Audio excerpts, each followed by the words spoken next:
We alive. We are live in the digital building. You are tuned into the Good Morning from Africatown, Los Angeles morning show, prime time. We're excited to be here with you all. Always great conversations, but today we're dropping a conversation on this August 28th situation with Al Sharpton, none other than Al Sharpton, doing what he does best. So, you all hit that subscribe button, like, and please share. And we're going to dive into this conversation. Let's go. Greetings, Sharpton. Warning, the following program contains strong Black first opinions about mature and strong subject matter that affects Black America and the diaspora as a whole. Listen at your own risk, you sissy. Grand Rising All, you are listening to the one and only, the one or none. Good morning from Africatown, Los Angeles.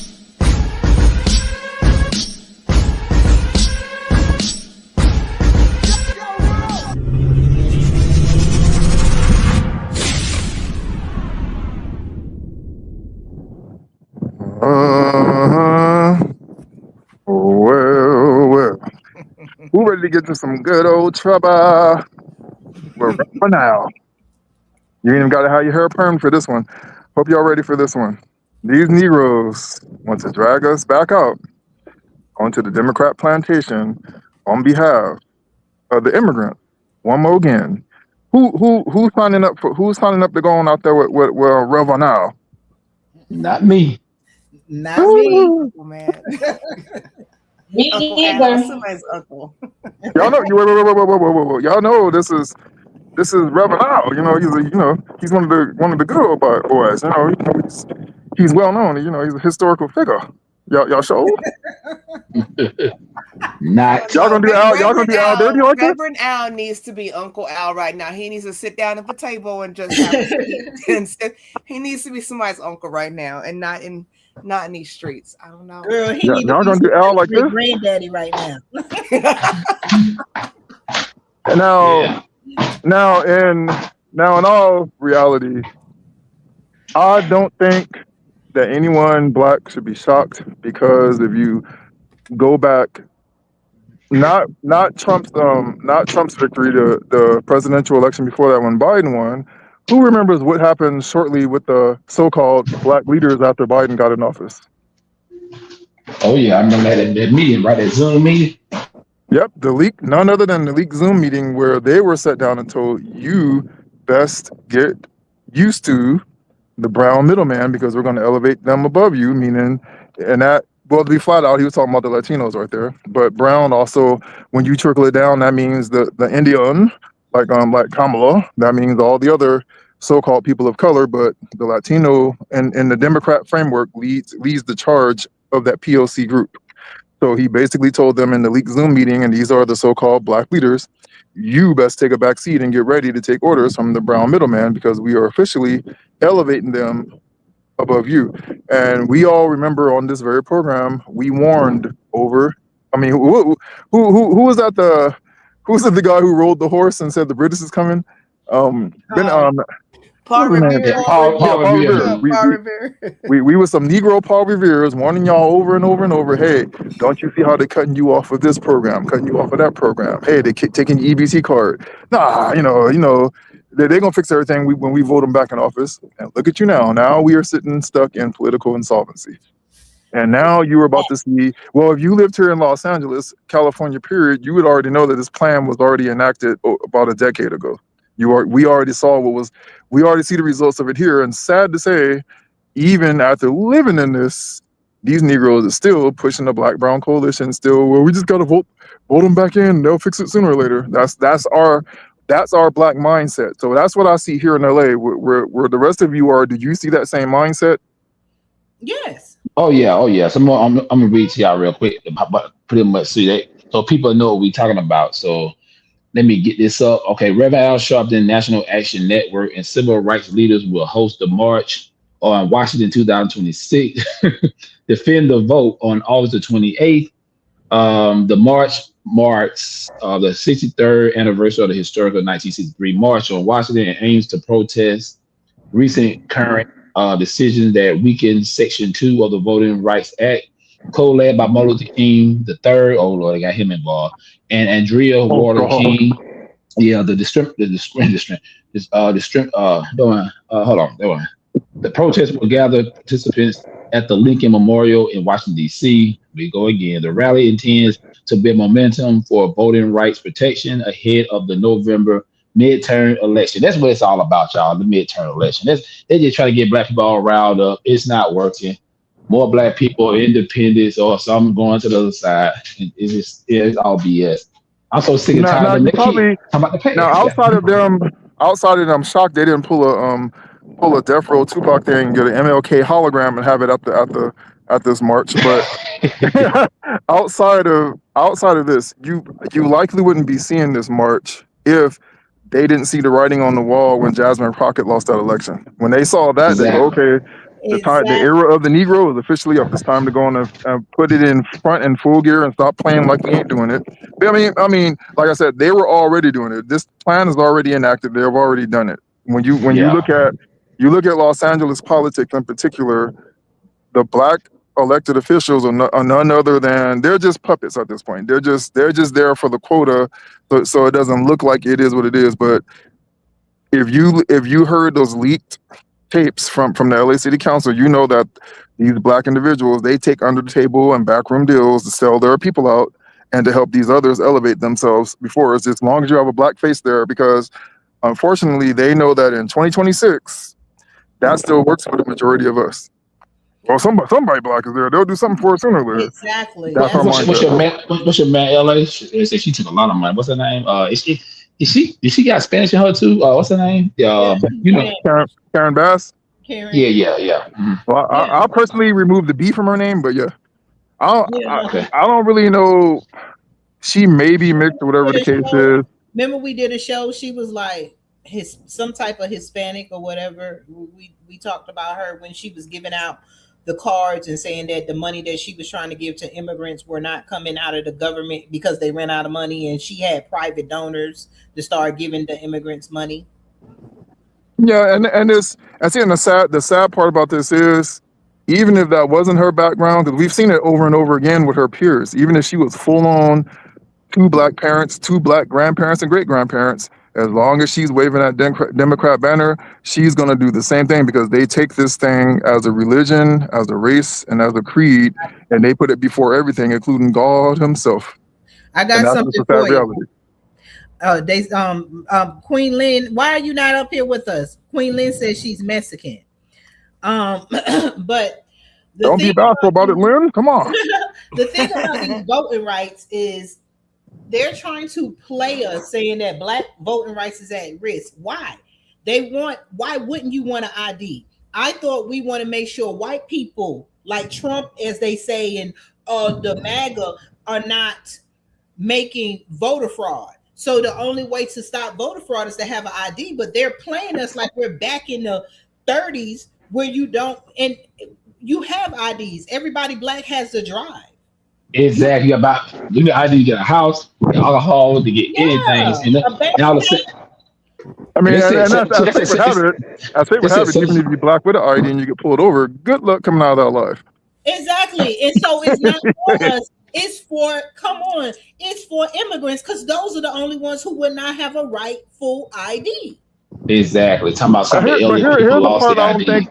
Here's the part I don't think that nobody really covers, which is black voting rights. So here's the shell game that's being played on us. They're trying to give that, like she said, they're giving us that imagery of 19 whatever when they first did the civil rights marches and all that. But the reality is, black voting rights don't matter, because we are effectively in political insolvency. We couldn't vote our way out of a wet paper bag at this point, because we have no political power. If you look behind the scenes and you look at black Democrats and I'll just for argument's sake, just say, let's focus on black American Democrats. These people put this party before their own people time and time again. So when you look at the background of all that, you don't see any black super PACs, you don't see any black PACs, you don't see any black committees or whatnot that are for us and by us. What you see is black people that basically hold the door open for everyone else under that people of color banner. So you don't see anything black under that banner. So when they're talking about our voting rights, it doesn't really matter because we're politically insolvent. We have no power politically at this point. And then if you go across the aisle to the Republican side, they're basically saying the same thing. They're saying that we're not as guilty as our Democrat partners and screwing you, but if you come over here, if you do the same thing, we'll at least maybe acknowledge you and maybe give you a couple of concessions. But either way, we ain't got no dog in the fight. And I think that we all know that. So, and the sad part is that's why Al Sharpton is still palatable. That's why he's able to come out and do this, because rest assured, he's going to get a lot of Black Americans out there on that march. I mean, that's the reality of it. Just like they did with that so-called boycott, the Asian boycott, the Target boycott, you still got the majority of us going along with this and making LBJ's statement come true. I'm going to have those ninjas voting Democrat for the next 200 years. And it looks like he was right. And my pushback on it, I'm not really a pushback, but I think, I know, Tina thinking, we're going to be talking about this on the documentary too, but the thing is, I think more Black people now being independent, that's really hurting them, because now you kind of neutral, you voting your best interest now. I think a lot of Black people are like, okay, yeah, we know both parties really don't care, but you got at least Republicans will try, because Black folks been loyal to over 60 years of one party. You never know, bro. I mean, I'm not saying they're gonna do some kind of miracle and just give Black people what they want, but I'm just saying now you see so many black women, Black conservative women, Chicago, Philly, even in Georgia. You know what I'm saying? Like, it's a lot of them coming out, and they getting a lot of support, and a lot of Black people support them too. So flip Chicago red. Well, Chicago flip red, yeah. Dana C probably gonna. Yeah, I should have felt red too. But Dana C probably gonna win over in Chicago, man. I've been following her heavy. She got a lot of support, a lot of people, a lot of resources coming her way, and she's on point. You know what I'm saying? She making good, valid points and stuff.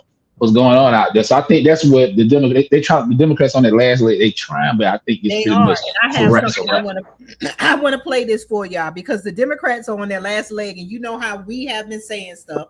And this is I got this from Tariq Nasheed page. I mean, he had it already, but I mean, he got it from somewhere else. But you're going to be shocked of what I'm going to play you, because now people are you know how like the truth is like a turtle. The lie will outrun the truth, but the truth slow walks it down, because we have more power than they have been giving us credit for, right? They want us to think we don't have power, but we do, and we have made changes. And this is why I'm glad that Trump is in office. I'm not saying, like I had to tell other people, I don't agree with everything Trump does and says, but it takes a white man to pull down this white system.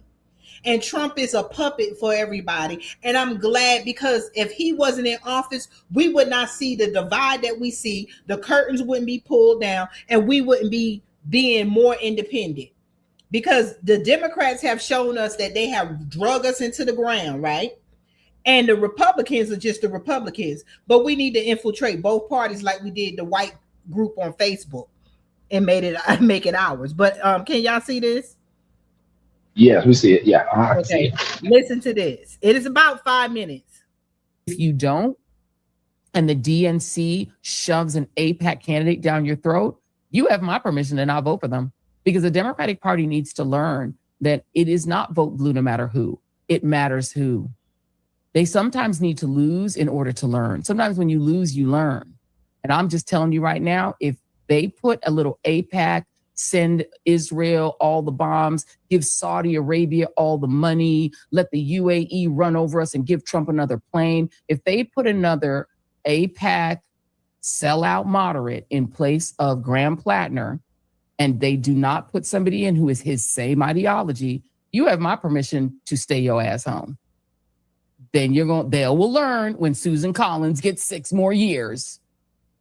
At this point, we have to teach Democrats. We need to instruct them and teach them how to treat us. It's like being in a relationship. You got to teach people how to treat your ass. You know, the good thing about it is 6 more years, if she gets in, she might go the way of Mitch McConnell. She'll be glitching and freezing. Exactly. Glitching and freezing, because they don't never want to retire. Why that old lady still? She needs to retire too. But you know what? Leave her in there. If they Isn't she older than Mitch McConnell? Probably. I mean, at this point, they're all 100 years old. But the reality is we're going to focus on the races where the people get to choose the ideology of what they want. People didn't pick Graham Platter because of his stupid tattoos. They picked him because of his ideology. And so to say, what are you going to do? Like vote Republican? Like they don't think we have a choice. They think that we have to vote for Talladega. Yeah, but what they understand is the couch is actually a choice. And we've seen it since since Obama ran in 2008, 2012. You have seen a drop. You have seen a drop in Black voter participation in every election. It's right there in the numbers. I don't know what the hell they're looking at, and it's there in the data. I don't understand. All right, the first thing we got to talk about, family, we got to talk about some of the Democrat operatives. Family, have you guys noticed a lot of the Democrat operatives are now sounding just like the foundational Black American grassroots? Did y'all hear that? Yeah, I think it's interesting that when you hear Jaw Reed and Bowling Ball talk, notice how they try to equate the Democrat Party and the Republican Party's agendas with our agenda as an ethnic group. These are two totally diametrically opposed ballparks. My Black agenda has nothing to do with what the Democrat Party wants to do, because they've proven time and time again their agenda is anti-Black through and through. So, exactly. And the crazy part is when everybody knows we just ran a campaign out here, a couple of them, as a matter of fact, out here in California, and the Democrat numbers. You heard Lion Bryan saying, "Oh, I got 90% or so of the Black vote." Yes, we have seen that Black Democrats will show up at a 90% rate. So what Bowling Ball is talking about here and what Joy Reid is talking about is they're trying to captivate and lure in the minds of the bulk of Black people to stay on board that Democrat plantation so they can maintain relevance in the face of this immigrant takeover. Because trust and believe, in most of these Black districts, I'm just going to use the Latino vote, they outnumber us probably 7-2 at this point. And when you go in there and they got these ballots inside the thing telling them who to vote to and what to vote for and against, that equals zero power for them. Right here. How does a Latino have a higher vote? And that goes back to March for this ID mess. Because if you start IDing people, you will find out they don't have those votes. It's all a tangled web. Go ahead. Yep. And so that's why the whole thing is a farce, because I'm telling y'all, I've been in these booths and they will go in there, they don't ask these people for IDs, and you go inside the booth, because I did some volunteer work. I'll go in there, they got literal pamphlets in Spanish telling you who to vote for, what measures to vote for and against, and this and that. And again, these people are going here without ID. So also out here, we have to have a federal probe because we've got missing ballots. We got people who somehow didn't vote for the Democrat agenda. Their ballots came up missing. There's all kind of stuff going on. So the ID thing is just the face of it to cover these people. Because I'm talking about Bowling Ball and Joy Reid, the Black Democrat, they don't really care about Black voting rights. They know the shell game. They know what's going on. What they're trying to do is hold on to their relevancy in the eyes of the white Democrats that run the DNC is what they're trying to do. Exactly. And they want to get us as the puppets in the stands to back their agenda is what they're trying to do. What's going to happen is just like people, like you said, some people corrupted. FBA was basically the Black people in America. Whether you call us FBA, ADOS, the original Indian, Aboriginals, we are the ones who built America. And it's going to have to come down to giving the Black Americans, the FBAs, the Aboriginals, the original Black people of America what we need and get us from under everybody's foot, because there's no way that these immigrants have came in and they're getting the stuff that they're getting. Israel is getting billions of dollars all in the name of religion, and we are still at the bottom and being criticized for not having anything when everybody is stepping on us. The Democrats have made us the footstool of America. And I would say this, and I got the answer to that. The problem is FBA, ADOS, Black Americans, what we call ourselves now.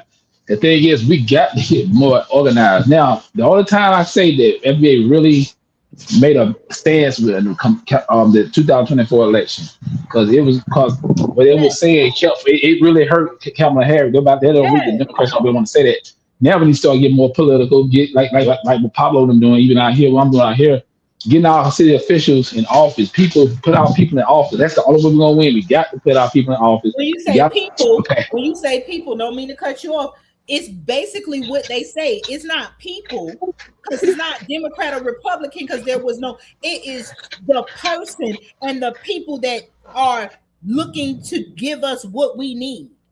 Exactly. And you know, and in all honesty, what shoots us in the foot is, since we first started with the movement, the ADOS, the FBA, and the freedmen who came before even that and all that, since we started these movements, what has been shooting us in the foot is the word he said, organization, because even within that, we don't necessarily work all together. Everybody's like, we treat it like kind of like gang warfare, everybody holding in their own corner. But what really shoots us in the foot, which is something I saw that got me in trouble in ADOS early on, which is I asked the question, I said, now we got all these numbers, then how come this is not showing up when it comes to the voting? Because I said, obviously people who are sitting online talking about they ADOS this, they FBA that, they're FEMA this, at the end of the day, they still go in there and vote Democrat. And I said, that's why we can't get a candidate through.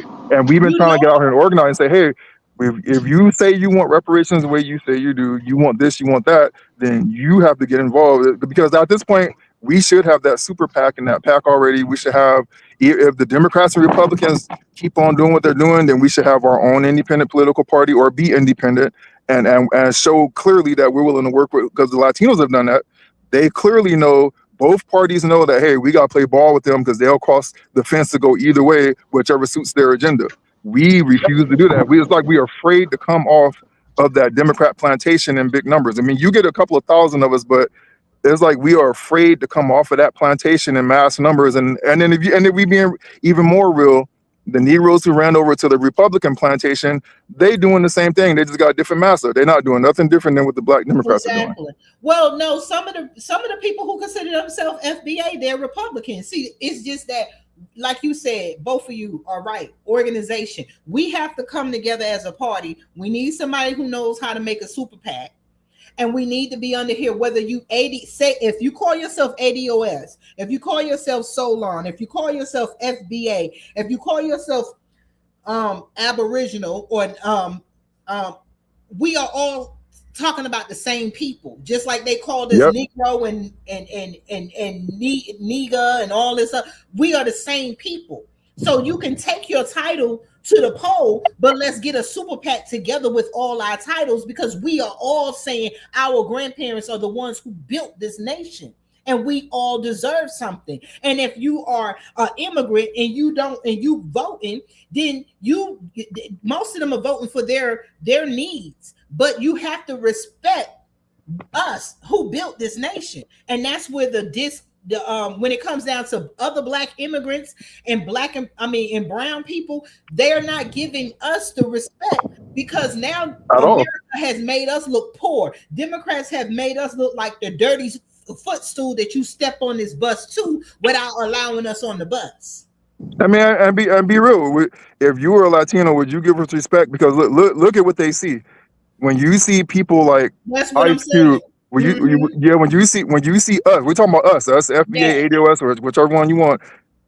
Ice Cube and Tariq Nasheed, that's us, that's our people. And when you see them go say, hey, you know what, maybe we should entertain talking to Trump and the Republicans, maybe we should try something different. Exactly. What is our response no matter what? If we FBA, no, we can't do that. Look at the response Tariq and Ice Cube got just for saying the name Trump. They didn't say go vote. They said let's just hear what he has to say, and they got basically lynched for it. So then when you turn around and you look at the Latinos and all these other groups, why they don't respect us, that's why they go, these Negroes ain't serious, because they're not willing to cross both sides of the aisle to get their agenda pushed forward. Exactly, because we don't belong to either party. And that's what I was trying to say on Queen Amadea's show, is that Damn, one of them are doing nothing for us. But I'm not getting ready to go get the crumbs from a Democrat table just because Trump table look big and scary, but we don't never want to go over and see where he has the exactly. Yeah, well, let me tell you. What was so vile? What was so vile and evil about Tariq saying, let's at least hear Trump out and see what he got to say that benefits us? What was so vile and evil about Ice Cube's plan for Black America? What was so bad about that? The thing is, because Negroes are programmed to believe that is the boogeyman. And no, I'm not going with a Republican. The Republicans and the Democrats, as you see, when they just was making a vote to see if they were going to keep sending $3.5 billion to Israel, they had 100 Democrats say no. More than half of the Democrats said no, and the rest of them said yes. So that lets you know when they get in there, they're not Democrat or Republican. You're your congressmen voting for what they need. They're supposed to represent you. So it's not about Democrat or Republican when it comes down to Foundational Black Americans, Solon, ADOS. It's not about Democrat or Republican. It's about who is going to give us what we need for once. And that's it. And that right there is exactly why. See, I'll pull the plug on going online, listening to us. I'm talking to us because we said the word organization. I'll pull the plug personally on going online, listen to us argue and bash each other on YouTube, this and that, because we ain't got time for that no more. It's time. Dr. Darity's prediction is going to be coming true. I think it's going to come true sooner than 2030, like you predicted. I think we might be seeing that within the next year or two at the rate we're going. So we don't have time for Negroes online who ought to be fighting together, fighting against each other. Because at this point, it's not making any sense. And all these other groups are looking at us and laughing at us, and they don't take us serious because of this. You will never see AOC going online, going to war with somebody else Puerto Rican over whatever they may have personally against each other in their house. You will never see her go public and do that. You will never see Asians go public and air their problems with each other on YouTube and then fracture our vote because these people are influencers and we are so loyal because we're visual people. We are very loyal to those we see before us. So when you see Dr. Umar and Tariq get into a fight, when you see Michi and whoever else get into a fight, all the people that follow them, they're going to leave the unity table, and their vote is that means our vote is going to be fractured. And that's why we can't get the ball swinging forward as far as getting candidates in office, because we refuse to organize. That's our biggest enemy right now, outside of those amongst us who still want to be Democrat for the most part. That's our bigger enemy, is our failure to organize, because we can't organize ourselves out of a paper bag. Exactly. It failure to think. And now if you just hold right there, we're gonna just I'm getting ready to play this trailer for Mind Games. And he has another one, like when we talk about programming, he does his documentaries on We Control You, and it's basically telling us how we're being programmed through many different facets in America, well, through society in general. So one moment.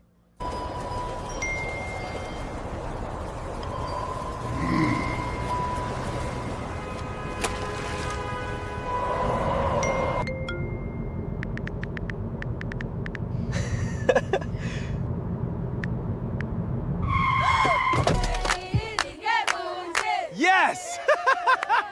Yes! Break it down now! You gotta get that whole sequence! Now, they will all obey my command. I will control their very mind. Scroll and consume my digital command. Update complete. Update complete.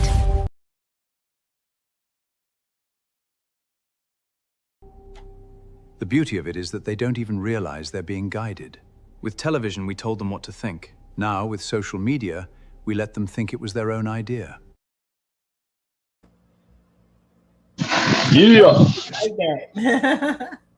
Yes. I love it. And that's part 2, you all. So there's a Recontrol You 1. So if you haven't seen the first one, you have to go and look at that. So go to Mind Games Uncut and type in We Control You. There's even the breakdown, King, of what that first documentary looks like. So you all go check that out and support.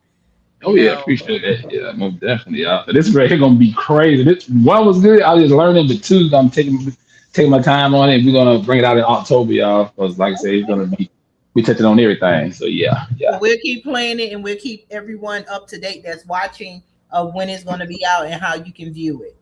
Okay. So to promote this thing, Hollywood stuff. and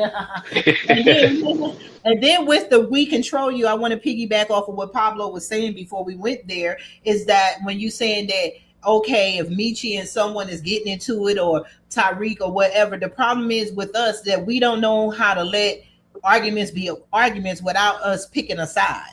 If you see, like you said, if something happened, if somebody's sitting at Michi table, somebody's sitting at Tariq table, and somebody's sitting at our table, and we get into it, and then it's like you said, it's like a game. Well, I'm gonna just follow her, or I'm gonna just follow him because I like him, and we got to stop walking away from the table. And sometimes leaders need to be corrected, and we got to stop. Not infallible. The table and understand that we are here, and if we keep dividing ourselves, we're not going to get anywhere. And I can tell y'all like this. From again, I keep going to political reality because, like I said, I've been involved in the campaign trail. Now, I personally know Marcel Dixon. Now, let's look at the numbers of all of us. I'm talking about us, and this is why we're saying organization is our number one bullet in our foot. If you look at Tariq's audience at any given time, he'll have about between 3,000 and 5,000 people watching that live. You look at Jason Black, same thing. You look at Taharka Bey, same thing. You look at Michi, same thing. You look at Amadeus, same thing. Now, when it comes to Greg Dixon, why did Greg Dixon barely get? He almost got 5,000 votes against Jimbo Jangles Clyburn. That should not be going on with the numbers that we see online. Those of us saying that we ready to delineate, we this, we that. You should not have one of us going before the country only getting just under 5,000 votes. Same thing with Tamara Shealy. If we want reparations so bad, we want delineation so bad, and this and that, she should have got more than barely. I think she got 2,500 votes. How do we explain that? Because we know those votes went to Democrats. You want to know what the problem is? Is because just like the Al Sharpton thing saying protect the vote and this and that. When you think of voting, let's tell the truth. It's kind of like Black people, we know how to do stuff. We know how to do stuff, but it's like we know math. But when you start doing that calculus and you start doing that geometry, is a whole nother ball game. And that's how it is with voting. When we think of voting, the only thing we think of is the presidential election. And the reason why they program us, and that's what I meant by D. May's movie, We Control You. Not just that, they control us with voting because they constantly is always Trump. When the president does not control your life, there's nothing that the president can do but an executive order, and when he's gone, they can erase those executive orders. Your problem comes from Congress, and you don't know when to vote, and you don't know these people. You don't know the people in your neighborhood. You don't know the people in your neighborhood. They only, in the Democrats, is so guilty because they will not teach you that there's more to voting than just the presidential election. They're not teaching us our local elections. Those are the most complicated elections because they come at awkward times. They are awkward. Your senator elections, you don't really know when they go because they make sure they confuse you because every state does not vote for their senators at the same time. Every state does not vote for their House of Representatives at the same time. And more people don't know the qualifications, which is none, to run for senator or senator. You do have to have some type of background. You have to have more qualifications to be a senator than you have to be a president. Yeah, what she's saying is actually true because in the majority of the Black mindset, we think of a president as like a Caesar or a king, like they control everything, and other people are just there for posturing and to make it look good. We really believe that all the power. We don't understand. We don't have a civic education. We don't understand the checks and balances and why they have these three different branches of the federal government. We don't understand that, and in some cases, because we don't want to. Yeah, in some cases, we go by always voting blue no matter who is because our grandparents and our parents only voted for the presidential election. You don't see nobody getting hyped for the person that is actually in your state. You don't see people getting hyped for the governor because we have this program mind that things change with the president. That's why you have Ice Cube and Tariq Nasheed them going to the president. But how about going to the governors and the mayors and the commissioners? We have to get involved in local politics, and we have to know when these voting coming up. And because like I said, the Democrats is just as guilty because they haven't taught us this. They sit back and let the people who really have the power to change your lives to vote for stuff. And this is why those immigrants are getting the benefits they're getting. This is why you see the governors and the mayors going up, like with Flip Chicago Red. What is his name? Brandon.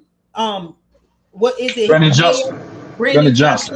That's why you see different people, but we don't break it down because in one state you got thousands of mayors, right? Because you got thousands of cities. So you ain't lying, because I'll tell you, when we go out to these action committees and things like that on the ground at the local level, Latinos be packing this place out, Asians be packing this place, all these other groups pack you, and we will probably be the only people you see at these places. And we're like, where's all the black people at? And the governor is in bed with the senators. So you only see the popular governors that hold the major cities. LA, Karen Bass, Madani, New York City. You don't see who's the mayor of Colorado, who's the mayor of, the governors, and who's the mayor of, you see Karen Bass, she's just a mayor. So let me touch on Atlanta real quick. Y'all know Keisha Lance Bottom around for governor. It's big out here. Burt Jones, I think it's Burt. Is it Rick Jackson? I think Rick Jackson. Anyway, I think it's Rick Jackson. I think that's his name. He's the billionaire that's running, and so he's been going to black establishment and stuff. And black people going all. You barely know his name though. That's exactly. So, and you're in politics, so do you think that the people in the hood know anything? Because the people in the hood, some of them, half of them come out and vote. I remember being in the hood and vote, but I never knew nothing really. I never paid attention to voting for my mayor or my governor. Yeah, but the thing is, arguably that's probably the best thing from the Obama era was for the first time. Like at the average black person, maybe I should look into this voting thing. That was probably the only good thing to come out of the Obama presidency. And it's like, for a while, we did engage after Obama, probably the first couple of years after he was out of office, we did get engaged and start paying more attention, which started the Democrat Party. But now we've slowly gone right back to sleep. In the bigger cities, because this is why they put on vote blue no matter who. Because sometimes when you vote for the president, most of the states, you got the senator and the governors and the mayor. So how they ease their way in, just vote blue on down there. Go on to vote blue. Don't pay attention to that. They never teach us about local elections. And exactly. Al Sharpton now. What were you saying, my game? But I was trying to go back to Keisha Lance Bottom. So what I'm saying is what they doing, black people, because only reason why, let's be real, only reason why Stacey Abrams didn't win because Stacey Abrams actually is a better candidate than Keisha Lance Bottom. But the thing is, she don't fit the narrative. She's too dark. She got locked. She got a gap in the teeth. She's like our auntie. So now Keisha Lance Bottom got 100 pounds on her. Is that too? So but Keisha Lance Bottom is perfect. She lighter. She's slim. She got the longer hair. You know what I'm saying? She's in the sororities and stuff. Which I don't know if what's the name of that. But the thing is, a lot of black people get upset because Rick Jackson, I think it's him, the one who ran against her, the Republican. He going to black establishment. Remember, our governor, Brian Kemp, actually wasn't a bad governor. He went out to all these black businesses, and he even King Randall. He went down there to Albany, Georgia, to King Randall, and he see. Black people think that people telling Keisha Lance Bottom, say, look, you just can't assume because you black people gonna vote for you. You need to get out here.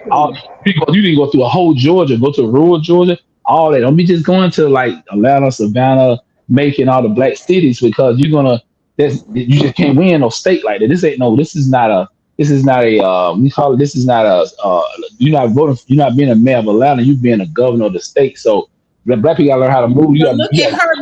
Exactly. You're saying it right there. Look at her mentality. We all, no matter, even if you're in an election like her, Keisha Lance Bottom, look at how she's maneuvering. she's automatically not going to the white side. She's automatically not going to the, like you say, rural, because she's only think about those popular Black places. Everyone in the states you name, we all know around the world. But what about those other towns that nobody knows of? Facts. You gotta go to the smaller town. Town that's going on with Nolan Wales. Nobody knows. We know Mississippi, but we don't know that town. Do we know the mayor? There is thousands of mayors in each state, and then those mayors help. And those people that voted for those mayors, they vote for their commissioners. And then those commissioners become the governors. And then that's why we're always out the loop. We got to take this stuff mayor by mayor and governor by governor, then president. And you ask what do y'all think that plays into our third, which I think is our third bullet in the foot, which is we always got to be entertained. We don't want to entertain anything less than entertaining. And here's an example of it.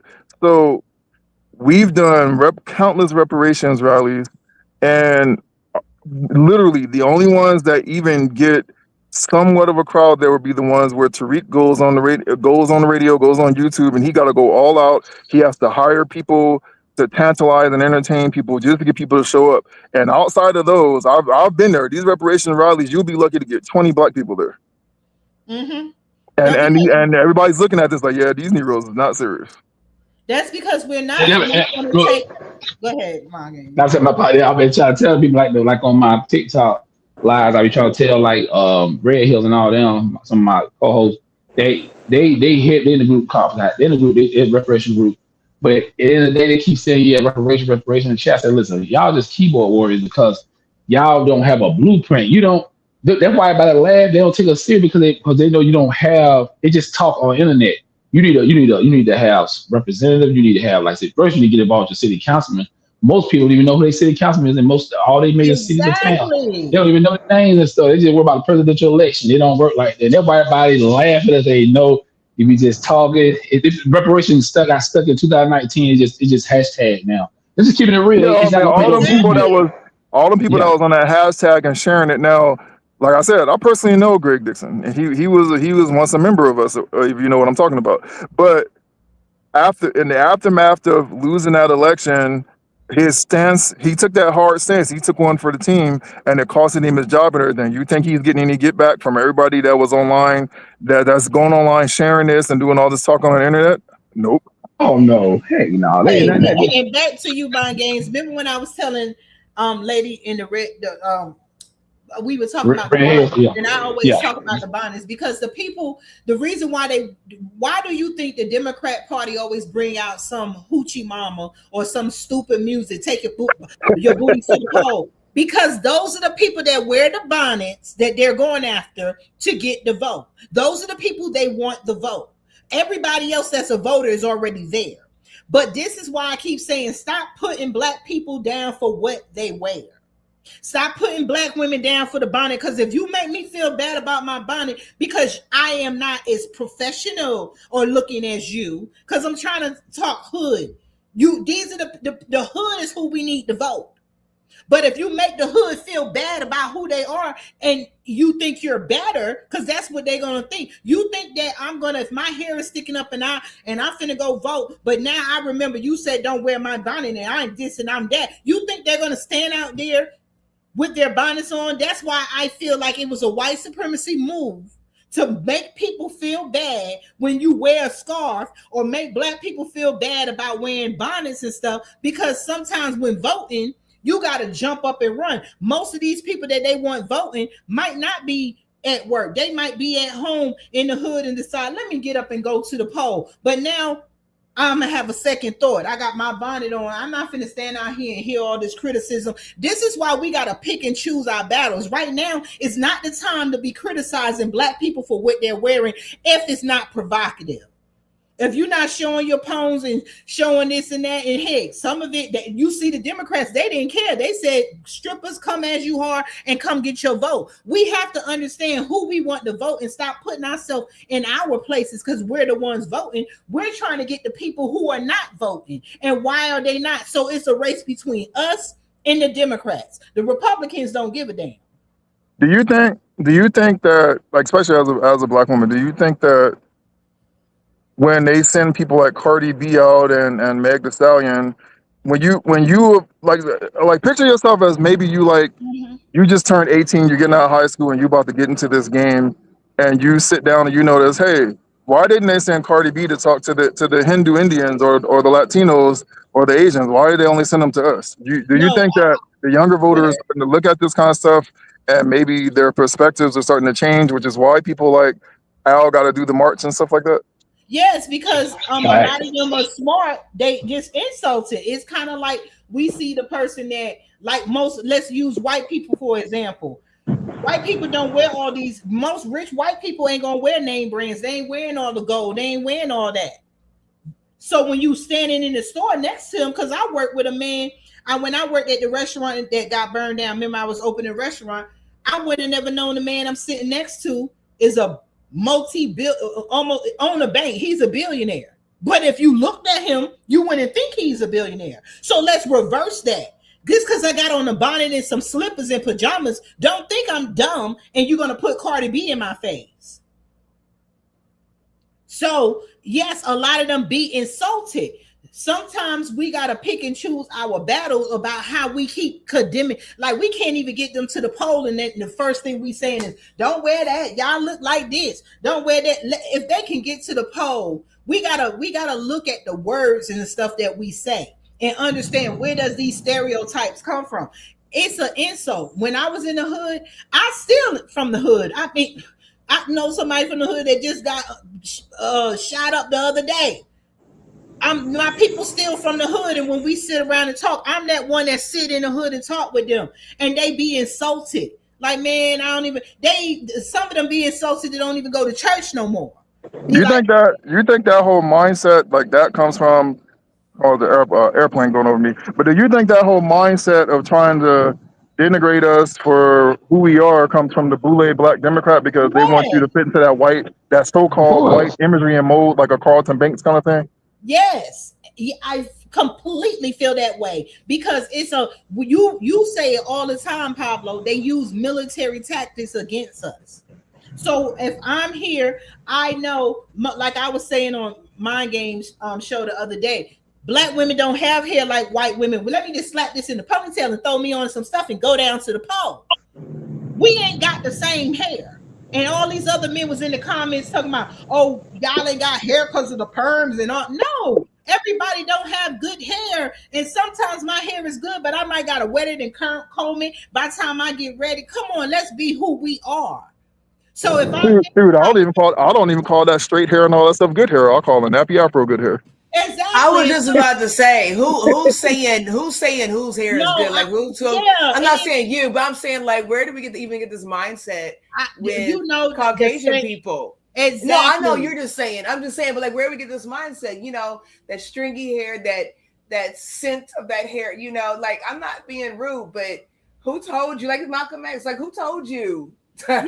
Like if white women had that hair, they would probably throw on a bonnet, but they go to as a ponytail, right? I will go to as a bonnet because our hair be matched to our head. Mine is like that now, you know. But see, but here's the issue though. If and this is why I want the listeners to understand, we're talking about this rigged system that is against us as black. I won't say black Americans, I'll say blacks in America, about this rigged system, because if white women chose to wear bonnets and this and that, it would be a-okay, and it'd be the fashion move of the century if they chose to do it. It's only because black women are doing it that it's a problem. And the black boule Democrat wants you to be Carlton Banks and Hillary Banks. They want you to fit into that white mold that they feel that they have to maintain. And that's where this whole mindset comes from. Yeah, we got to look at the people. I just say, look at the people we're trying to get to the poll. The reason why they know who they're trying to get to the poll, that's why they pulled out the strippers. Why would you pull out a stripper? Because that's the people, that's you trying to get the people that's in the hood, that's throwing money, that's in there. You're trying to appease to a base you don't know. So you're using stereotypes. You're using the Meg Thee Stallion, the Cardi B, the music that we listen to, that the hood listen to. You're using the strippers, you're coming out. And so the whole point is how we gonna get our people if we're criticizing them just as bad as the so-called Democrats or the white supremacists criticizing them. We all know that. I can tell you this as an example. But let's be real what you're now. talking about. Pablo, let me say this. Now, I agree with some of the things you said, but y'all, we got to bring our class back because black people were classy people. But you can't bring it back when black people ain't got nowhere to go. Where you gonna bring it to? You gotta pick and choose your battle. Yeah, it's a double-edged sword. But we didn't have that. It's a double-edged sword because it kind of like they put us. It's kind of like they manufactured us to be like this. We had No. I'm saying that. I'm saying.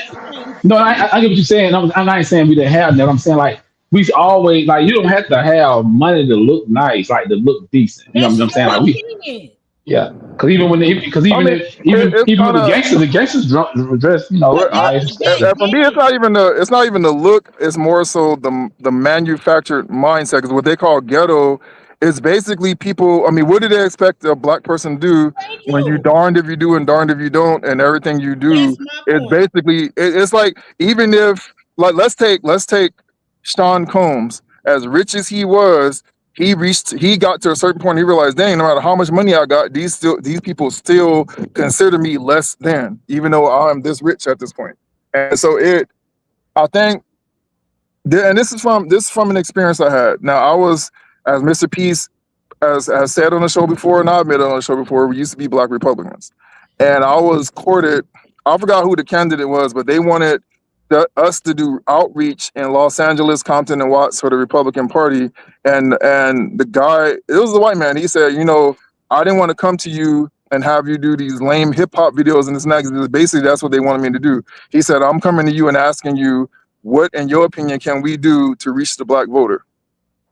Give out some bonnets. Say it's okay, because like I was telling people, everybody, do you know how much, I don't even get my hair braid. Do you know how much a hair braid costs right now? Shoot, a couple of $100. Yes. And most people doing their stuff. And I'm just saying, if something a black person is wearing is not hurting you, that's just your opinion. Just like some people don't like sneakers and most women wear heels. We got to stop judging each other. Now, if you wearing your ass out, that's a problem because it's children, is disrespectful. But we got pajamas. I ain't gonna even them dang house slippers and pajamas in public. I mean, I feel like a lot of people wear pajamas. I'd rather them wear pajamas than spending thousands of dollars on name brand. Personally, I would say I would rather the pajamas and the slippers than walking around sagging with your underwear showing or walking around basically naked. I mean, I'd rather that. I think it's a hood thing because most black people can't afford a lot of clothes. So if I throw on pajamas, you're not going to rob me. You're not trying to take something from me. I'm not trying. And then I can get away with being around the hood because I ain't got my Chanel bag or my Gucci or my Louis Vuitton. See, but it's the same thing because remember, they criticized the young black man who did the quarter zip movement. Why are these Negroes dressing like this? Why So even that drew criticism, and it's like, man, that didn't even last 20 minutes. and to our point, it's like that we put so much energy on those types of shenanigans. The same energy we put on, why they got quarter zips? We should be going, hey, why you ain't got a super PAC? Why you ain't got a pack or a super PAC? Exactly. That's what I'm saying. Why they talking about somebody bonnet in pajamas? Why you ain't got a super PAC?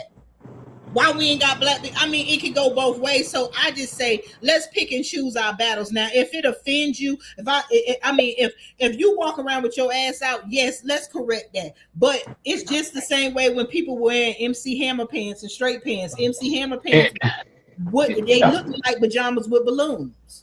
And I want to say this real quick too, because I'm say real quick. Now, I met it a while back. There's another thing too.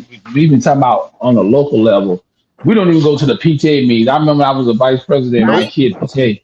Let me tell you, it was embarrassing. So we were trying to get some stuff passed. So the membership was $5. And it was a white lady. She was, of course, you always got a white chick that, had met, got to chop out black man. And then, they just think you just, whatever. Anyway, so she was, I think she was on the board too. And we had 200 people in there, whatever. I was shocked that night because usually it's hard to get the parents in there. But they was like, we tell them we need the funding so we can get like a curtain for the stage, for the kids. Everybody complained they have $5. $5 now. So the white chick like, okay. When I was on the north side, she like pretty much, their membership was $50. I know it's a big difference for the grad, but still, you can come up $5 because everybody that had J's on their feet, Gucci bags and stuff. I'm like, y'all can't still $5 for your kids and stuff. We gotta get more involved. I look at it way it's just like politics. You got to get involved and stuff because, like I said, a lot of times they don't even come to the PTA. They don't even come to the PTA meeting. So you just start on a small level of PTA meeting, then move up to going to like to the city council meeting. Because every city council meeting I've been going to lately is all you see are mostly old people in there, no young people. I remember old people who on their last leg. The sad part is you see this is where I'm talking about the mind control factor. So that parent council meeting would be packed out if it was something that the Democrat Party said, we want y'all to do this. Then Negroes will go pack it out. Because, like, look at this, for example. Who wants to get in some good trouble, huh? Look at the rainbow. Now, black people traditionally, it's been said traditionally that we are conservative at heart, but we vote liberal. And that's always been a grand mystery and puzzle. So when it came to the rainbow, that wasn't an easy sell for them to just sell the rainbow. Of course, everybody that was a black Democrat loyalist like Raphael Warnock, they immediately rolled over and started, let's push this agenda, blah, blah, blah. But to this day, they still have trouble pushing that agenda on the average black person. To the point, remember what got me banned from Facebook was the witch hunt in California where the rainbow activists and the Democrat Party could not believe that same-sex marriage failed in California primarily because of the black church. So that told you right there that this loyalty does have its limits, but it also told you that glass ceiling is going to get broke if the Democrat Party just persists and keeps pressing the issue. Fast forward to now, they've gotten most of the black churches to roll over, but it's still not 100% sell. So there's still a beacon of hope there. But when you look at Raphael Warnock, you think he's going to go against that agenda? Oh, no. Is that another thing too? You're right. Another thing, a lot of black folks. That's why a lot of black folks been going to the conservative side, be independent because a lot of them like, hold on, we up here, we supposed to be a black church. We supposed to be for the nuclear family. A lot of them, I heard black women preachers, older women say, look, we gotta go back to our origin because we're supposed to be Christian. We ain't supposed to be accepting this lifestyle and stuff. That's why you got a lot of black women who are going Republican. It's a lot of black women who running for office all across America right now. And they winning. Like the sister in Chicago, she won, forgot her name. She's real big. She won. And she supports Chicago Flood Red too. So, and it's some here in Georgia. You know what I'm saying? So it's like, it's a lot. He be a girl. She down here. What's her name? Tiffany. What's her name? Tiffany Henry, the one in Illinois. Oh, she down here now. She in South Florida together. She run as a Republican now. She's not even Democrat. I bet you now if Angela Stanton King, if she ran again now, she would probably win. Today, she would probably win. Oh yeah, she'll win. Yeah, because a lot of black people have Republican views. Most people say, I'll never be a Republican. Did you hear about Project Bump the Project? The Republican views, a lot of black people are Christian. They for themselves. And a lot of black people don't want welfare. We want equal opportunity to businesses, jobs, and education. Stop putting us down like we are we want free stuff. It's like we play when you vote Democrat, you're playing into the Democrats need us to be poor, broke, and down so they can seem like the savior. While them government give them $1 million to help us, they take 900,000 and throw 100,000 into some communities. Yeah, like we used to expose hundreds of times on the show, the number one beneficiaries of DEI was who? White women. The number one beneficiaries of the welfare program, who? White women, not black women, white women. And then we wonder why they're managers and supervisors and CEO. And we do you ever look around your neighborhood? How come these businesses that's white mainly owned, open up, be there, shut down, open up, shut down? How are they getting all these opportunities and we ain't got one yet? Yeah, look at this one. I told y'all about this story before. I don't remember. It's on the East Coast, but I think New York, but I'm not sure. So a black woman gets literally prosecuted because she had an EBT card. But what she was doing, she would take her EBT card and some of it she would use on getting stuff that you need to bake. Like she would get the ingredients for baked goods. And what she would do was she would go to the fairs, and we're not talking about opening up a storefront or nothing like that. She would go to local fairs and things like that. And she had a baking business where she basically sold her baked goods at fairs and things like that. What you know about, they prosecuted her for $200,000, and she's facing actual prison time for this. Saying that she used, and there's nowhere where you could, they say you can't use the stuff you buy in your house for doing anything. I mean, they want us poor. Where's the Democrats outpour for that? Because if They you said nothing. Black people opportunity and money, they set the immigrants up. We argued about it and everybody knows it's true. They set the immigrants up with housing for 2 years while they get on their feet. That means, and you gave them food stamps and you gave them housing, even if it's a hotel. Either which way, when you take the situation with all the immigrants, they specifically know that they need to set you up so you could get on your feet. But us, you took everything from us and our grandparents and then tell everybody, look at them, they ain't do nothing with it. They ain't get on who remembers that kid Elian Gonzalez? I remember him when I was a kid. Okay. Now I picked up on this when I was a kid about, I think Bill Clinton was the president then. And I for some reason that story caught my attention as a kid, and I said, well, who is Elian Gonzalez? What is this all about? So I started looking into it, and I started to notice things like the Clinton administration giving immigrants not loans, business grants. These people were able to come over into our neighborhoods, open up these donut shops, this, that, and they were getting grants to do that. And I said, well, I asked my parents, well, why can't we do it? Well, they don't really let us do that kind of stuff. Yeah, they give grants to the immigrants, hundreds of thousands, so they can get a house. Now you see, now with Trump unveiling everything, even though Haitians got the TPS protection order stripped, you see, half of them are homeowners. Really? They said nothing when we're being gunned down in the streets and stuff, but they're homeowners, and we're barely getting anything ourselves. And that's why they want us to be the generic Black people. While everybody come over here and we see a bunch of Black faces in neighborhoods and businesses, but they're not us in America. So and I've seen them do it, because I remember I was telling y'all maybe earlier this year on these shows that I saw the pattern where they said, you know what, we are going to disrupt or attempt to end Black-owned business in Atlanta, and that's like they have completed almost all of it. Whoa, I didn't know they got that far. Because I thought to myself, I said, Atlanta is so Black, so strong. I don't think they're going, in today's times, I don't think they'll be able to do it like they used to be able to do. So I'm shocked they've actually been successful with it. We got a lot of Black businesses. They got them on section. I know, like in the cigar world, a lot of cigar business on closed Black. No real thriving businesses. Only a few of them left on the south side. So yeah, it's like in pockets, but you still got a lot of them, but not like it used to be. Yeah, they have came in there, like I said, because the Koreans buying everything up. I gotta tell everybody, it's a Chinatown in every major city in the United States. We don't have no Black town. That's crazy. Got to call us and try to tell us that. You know what I'm saying? Look at the Asians. Asians only make up 3% of the population in this country, but you will never hear them talk about voting stuff. But they get everything they need. You know what I'm saying? Because they move in the silence, they move in the shadows, but they got super PACs too. Everybody got super PACs up Black for real. And the Congressional Black Caucus ain't no damn super PAC. No. Yeah, and I remember T.I. and mostly immigrants looking at the immigrant needs. And what was her name? It was T.I. and I think Killer Mike were trying to stand up and defend the Black-owned businesses in Atlanta. Because I remember that Killer Mike and T.I. were both at the city council meetings and stuff like that.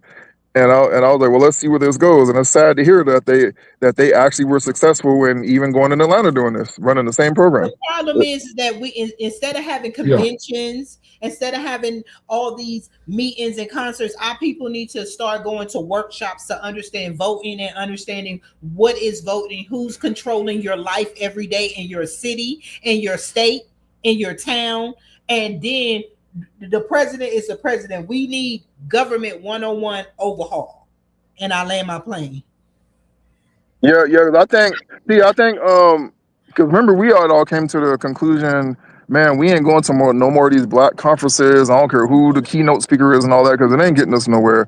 And I think that's just right. These Black conferences need to be flipped over and turned into political workshops. That's what we should be doing. Screw these concerts, screw these conferences. We need to start having political workshops and start getting serious. And we need to have these sister shops, because Black women, we love to get together and talk about spa day and this and that. No, we need to start getting together on these pajama days, these bonnet days, and educating ourselves. And I want to just end this. I know D-May's got to go. We got to get out of here. But I'm not saying it's okay to wear bonnets all the time, but my thing is, let us get to the hospital and then heal our people. Let's stop putting our people down with the state of mind that they're at, because it's like I tell a lot of grown people, I'm 50 something now.